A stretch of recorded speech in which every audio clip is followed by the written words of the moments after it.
पहरी हो, आइल बानी तोहरा दुआरी हो।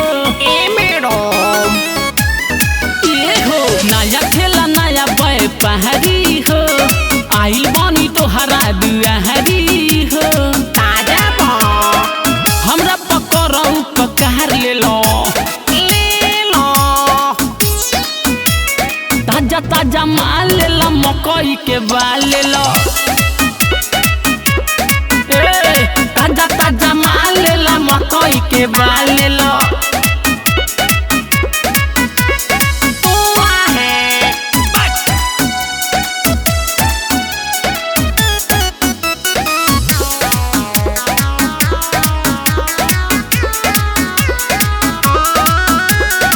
ताजा सामान बट नइखे झुराइल, नइखे झुराइल हो नइखे झुराइल, ऊपर से नीचे ले बाटे गदाइल। बाटे गदाइल हो बाटे गदाइल। ए हो ताजा सामान बाटे नइखे झुराइल, ऊपर से नीचे ले बाटे गदाइल। पूरा टाइट बा भूली नहीं कर स्वाद ले लो ताजा ताजा माल ले लो, मकई के बाल ले लो।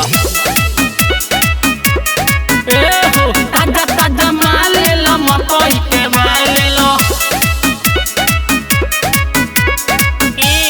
लेला 5 रुपया दोला बा। बस सारी गंकी बोला तर के में लुटवा में सारी रे।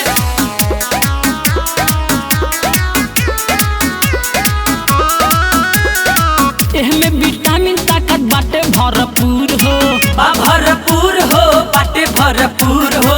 खैबू थकावट सारा हो जाई दूर हो। हो जाई दूर हो जाई दूर हो। एहमे विटामिन ताकत बाटे भरपूर हो, खैबू थकावट सारा हो जाई दूर हो। अजय अमित कहेला ले लो ताजा ताजा माल ले लो, मकई के बाल ले लो। ये हो ताजा ताजा माल ले लो, मकई के बाल ले लो।